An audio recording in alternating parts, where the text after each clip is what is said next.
You know, Lord,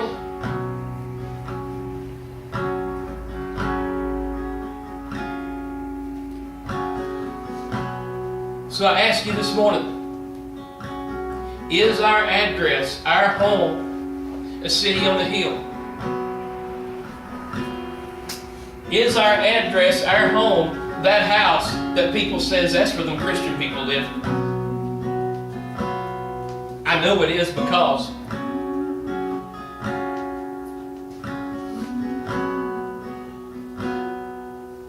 and he said to me, prophesy, and said unto them, dry bones, hear the words of the Lord.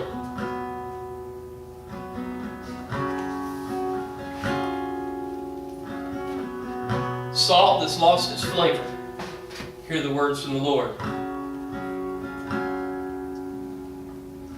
Weak and wounded sinner, weak and wounded Christian, the person that feels like that it just ain't worth it, which in fairness should be all of us.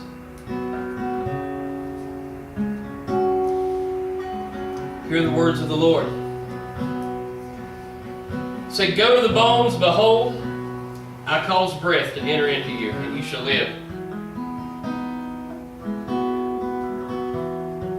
Now remember the day I was saved, and no day actually equals that day. But there's a number of times I can tell you that I went back and I breathed the refreshing. That I gave it up to God, and I said, it's yours.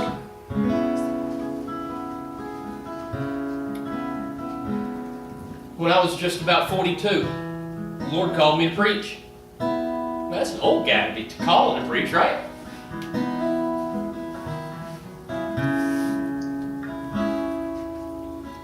Most of you's heard me say this. I was a singer. That's my comfort zone. I still am. I love it. Preaching wasn't exactly my comfort zone. It's still not. But I've come to love it.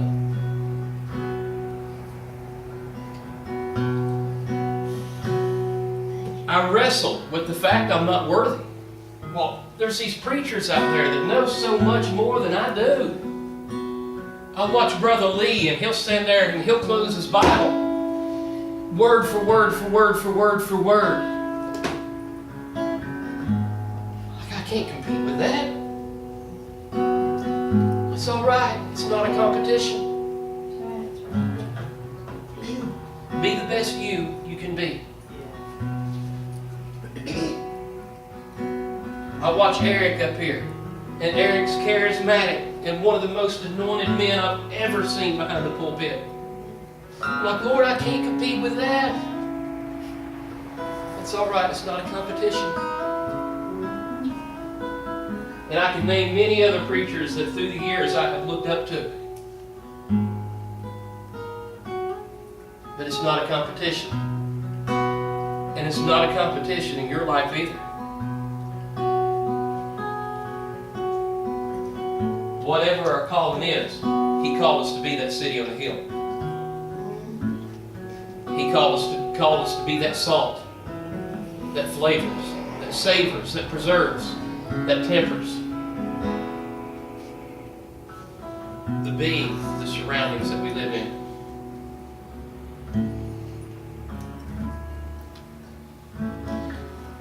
And lo, flesh came upon them, the skin covered them up, but there was still no breath in them. Okay, I've decided maybe you're right, preacher. Maybe you're right. Maybe you're right, Jim. I might be able to do this. Whatever that is I've been wrestling with, I'm not worthy of doing. Maybe you're right. Maybe I can do it. Let me think about it. I'll get back with you.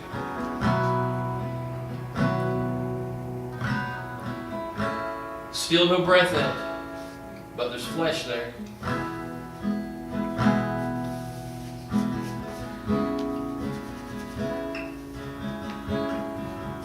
Now what does God do with salt that's lost its savor? Ain't got no flavor, ain't good for nothing.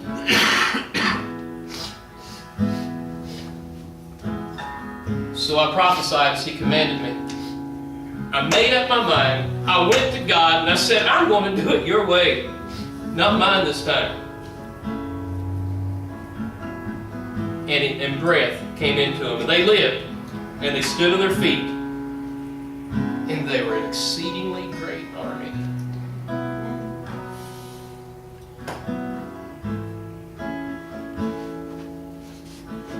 I'm getting ready to close, and we're getting ready to go home. I just asked this morning, are we a city on the hill? Individually, has our salt lost its savor? Are we one member in a mighty army? And are we a member in that army that has a desire to see our world change for the positive? People will say, well, it's just going to wax worse and worse to the end of time. A day is as 1,000 years, and 1,000 years is a day. Phil's already said, God don't see time as we do. We may not make it out of this building before Christ returns. There may be 7 more generations, who knows? Our job is to leave this world better than we got it.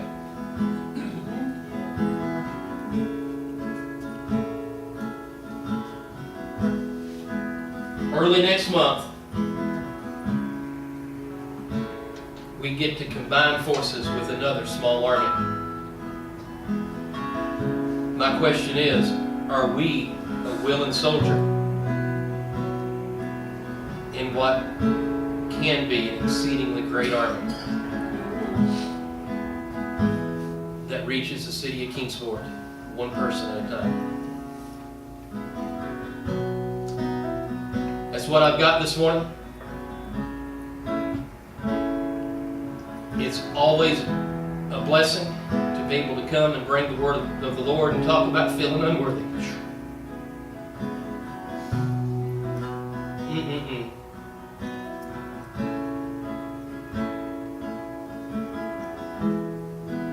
Keep us, go ahead. There was some confirmation in your message this morning, the past week, that light bulb theory, not exactly like you said it, has been in my mind, and the dry bones. About half a week ago, I started the other poem I said I was going to write. This morning, I put the last 4 lines on it. Awesome. I went through a valley during this, of course, except I've come to get used to that. Every step I make, the devil's going to make a step.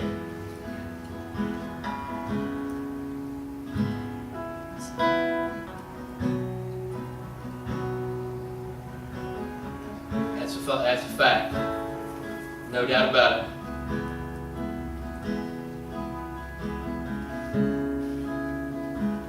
And it's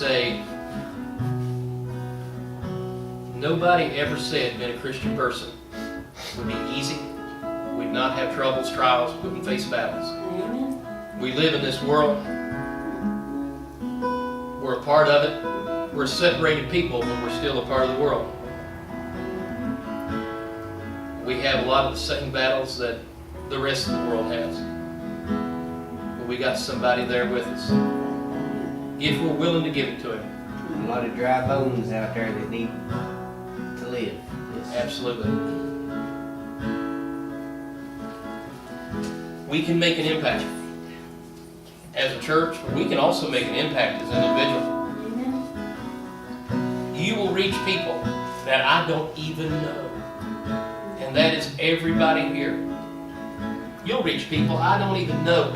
And if I knew them, I might not reach them. But you can reach them simply by your daily walk. That's right.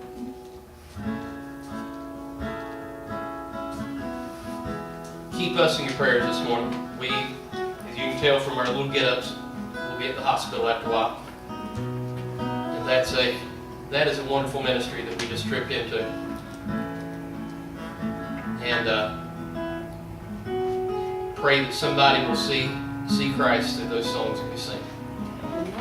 We go in, there's restrictions and guidelines. We don't go in, don't preach, don't do a lot of things. But we can sing Christian music. And we can go from floor to floor. And in some respects, we have a captive audience. Yeah. Yes. They do. We've had people close the door that didn't want to listen. We've had people open them up. And you know when they close the door, I don't necessarily take that as an insult.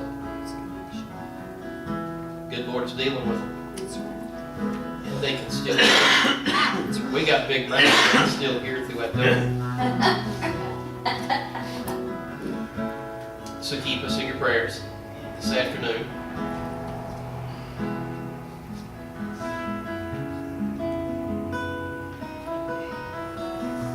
Remember, ladies, Miss Susie wants to speak to you after church is over.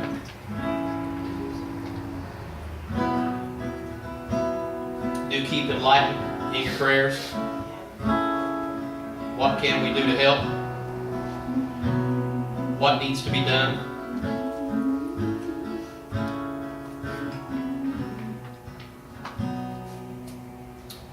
I guess like they used to say back years ago in the old Baptist churches, you're dismissed in the fear of the Lord.